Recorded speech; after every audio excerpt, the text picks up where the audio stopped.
به نام خدا. سلام، من دکتر احسان براری هستم از شرکت برنایده. در خدمت شما هستم با بحث کارآفرینی از طریق تجارت الکترونیک. اون چیزی که میخوایم در موردش صحبت بکنیم این هست که چطور میتونیم با استفاده از فناوری اطلاعات و استفاده از ابزارهای تجارت الکترونیک یک کسب و کار خوب و پرسود و پایدار رو راه اندازی بکنیم. هدف ما این هست که به شما یاد بدیم چطور با کمترین هزینه، با کمترین سرمایه میتونید یک کسب و کار خوب رو راه اندازی بکنید. همونطور که میدونید یکی از مشکلات اصلی ما در جامعه الان بحث اشتغال و بحث بیکاری هست و ابزارهایی که تجارت الکترونیک علل خصوص در سالیان اخیر در اختیار ما قرار داده به ما این فرصت رو میده که بتونیم در زمینه کارآفرینی خیلی بهتر کار بکنیم و از توانمندی‌های جوانان تحصیل کرده خودمون بسیار بهتر استفاده بکنیم. من به شما قول میدم که اگر این آموزش‌ها رو دنبال بکنید و مطالبی که گفته میشه رو به کار بگیرید، میتونید خیلی راحت و با هزینه بسیار بسیار اندک یک کسب و کار خوب و پرسود رو راه اندازی بکنید. همونطور که میدونید در سالیان اخیر تجارت الکترونیک در کشور ما و در کل جهان بسیار رشد چشمگیری داشته. در سطح جهانی که قابل در واقع ذکر نیستش که چقدر رشد داشته و الان می‌بینیم که بسیاری از ثروتمندان بزرگ دنیا کسانی هستند که در صنعت آیتی فعال بودند. در کشور ما هم علیرغم وجود محدودیت‌های مختلفی که داشتیم و بعضاً زیرساخت‌هایی که آماده نبوده، باز هم رشد بسیار خوبی رو در سالیان اخیر دیدیم. خب بسیاری از مشکلات زیرساختی ما در سال‌های گذشته در چند سال اخیر مخصوصاً برطرف شده. سرعت اینترنت بالا رفته، ضریب نفوذ اینترنت در خانواده‌ها و در بین افراد و سواد اینترنتی بسیار بالاتر رفته و همین باعث شده که کسب و کارهای اینترنتی بسیار رونق خوبی داشته باشند. طبق آمار اعلامی توسط وزارت ارتباطات در سال گذشته بیش از 17 میلیارد دلار رد و بدل اینترنتی و فروش اینترنتی در کسب و کارهای کوچک ایران اتفاق افتاده. یعنی بیش از 50,000 میلیارد تومان که رقم بسیار قابل توجهی هست برای کسب و کارهای کوچکی که تونستن از طریق تجارت الکترونیک در واقع کارآفرینی انجام بدن و کسب و کار داشته باشن. به همین علت این روند رو به رشد همچنان ادامه داره و به همین علت ما میتونیم این سرمایه‌گذاری رو در زمینه تجارت الکترونیک داشته باشیم که یک آینده شغلی خوبی رو برای خودمون رقم بزنیم. همونطور که خودتون هم دیدین حتما با شرکت‌های بسیار خوب و معتبری مواجه شدیم، شرکت‌های ایرانی یا افراد، ممکنه حالا شرکت ها نباشن، افراد حقیقی باشن که کسب و کارهای کوچکی زدن و کم کم رشدش دادن از طریق تجارت الکترونیک و ممکنه خودتون هم تا به حال خریدهای اینترنتی زیادی از سایت‌های مختلف داشته باشین و به علل مختلف در واقع میتونسته باعث رضایتمندی بیشتری برای شما فراهم کرده باشه. به همین علت این فرصت از طریق تجارت الکترونیک در کشور ما هم در واقع فراهم شده. علل خصوص در دورانی که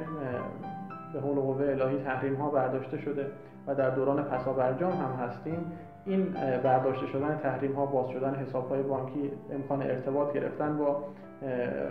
قابلیت های مختلف شرکت های بزرگ اینترنتی در دنیا یک دریچه های جدیدی رو هم باز کرده به روی تجارت الکترونیک در کشور ما که این مژده رو به ما میده که روند بسیار شکوفاتر و رو به رشدتری داشته باشیم.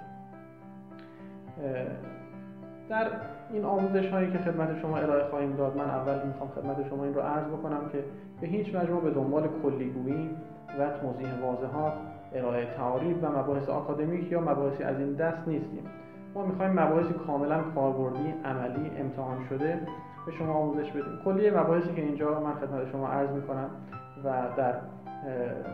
سایت ما بیان میشه مواردی هستش که قبلا تست شده، ما خودمون امتحان کردیم، افراد مختلف دیگه امتحان کردن، نتیجهش رو ما دیدیم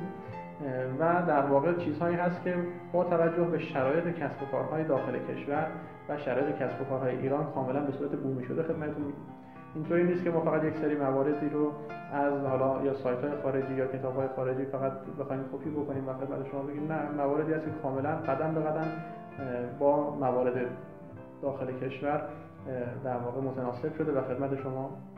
ارائه خواهیم کرد. یکی از ویژگی‌های دیگه‌ای که آموزش‌های ما خدمت شما ارائه خواهد داد این هست که ما یک راه حل جامع و یک پک جامع از کارآفرینی از طریق تجارت الکترونیک به شما ارائه خواهیم داد. به این معنا که ممکنه خیلی از شرکت‌ها یا افرادی که در زمینه تجارت الکترونیک در حال حاضر دارن ارائه آموزش میکنن ممکنه بسنده بکنن به ارائه آموزش در زمینه طراحی سایت، ایجاد سایت یا اینکه چطور بتونید محصولاتتون رو به صورت موثر و خوبی در سایتتون بذارید و بیشتر حول و حوش این مباحث ارائه آموزش داشته باشن. اما خب همونطور که میدونید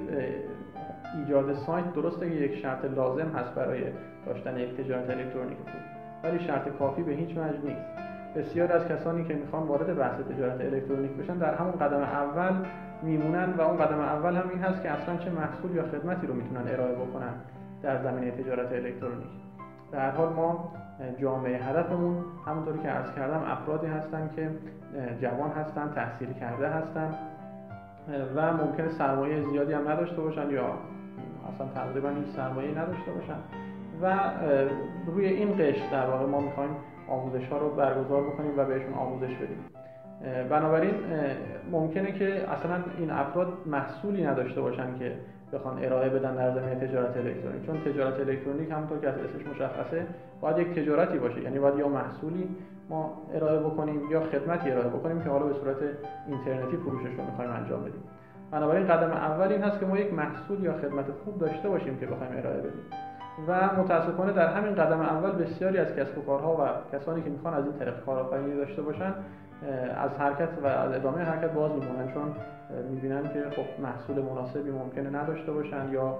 خدمت مناسبی نداشته باشن که قابل عرضه به صورت الکترونیکی باشه. بنابراین اون راه حل جامعه‌ای که من خدمت شما عرض کردم در همین زمینه هست که ما به شما یاد میدیم که چطور اگر هیچ ایده‌ای ندارید، هیچ محصولی ندارید، هیچ خدمتی ندارید که به صورت اینترنتی عرضه بکنید، چطور میتونید ایده‌های بسیار خوب در این زمینه پیدا بکنید، از چه منابعی، چطور میتونید خلاقیت خودتون رو پرورش بدید به صورت موارد کاملا عملی و حتی به شما یاد خواهیم داد که چطور میتونید از مهارت‌های فعلیتون استفاده بکنید برای خلق محصولات جدید، محصولات پرفروش و خوب که اینا همه روش‌های بسیار مدونی داره و روش‌های بسیار جالبی داره که شاید کمتر جایی بهش اشاره شده باشه و بنابراین ما از همون قدم اول که بحث ایده پردازی و تولید محصول هست به شما یاد خواهیم داد چطور بدون اینکه الان هیچ محصول یا خدمتی داشته باشید یه محصول و خدمت خوب بتونید تولید بکنید. پس بنابراین قدم اول تولید محصول یا خدمت مناسب برای کسب و کار اینترنتی هست. قدم دوم همون بحث سایت، طراحی سایت، ایجاد یک سایت حرفه‌ای هست. بدیهی است که شما برای داشتن یک تجارت الکترونیک خوب باید یک سایت بسیار حرفه‌ای و خوبی هم داشته باشید. ممکنه بعضی از افراد فکر کنن که ایجاد سایت یک کار خیلی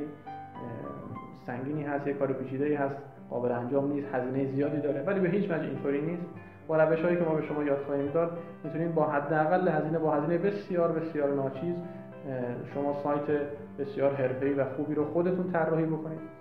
به هیچ وجه نیازی نیست شما دانش خیلی زیادی در زمینه کامپیوتر یا مهندسی کامپیوتر یا برنامه‌نویسی وب یا کدنویسی یا موارد مشابه این داشته باشید، بلکه کافیه در واقع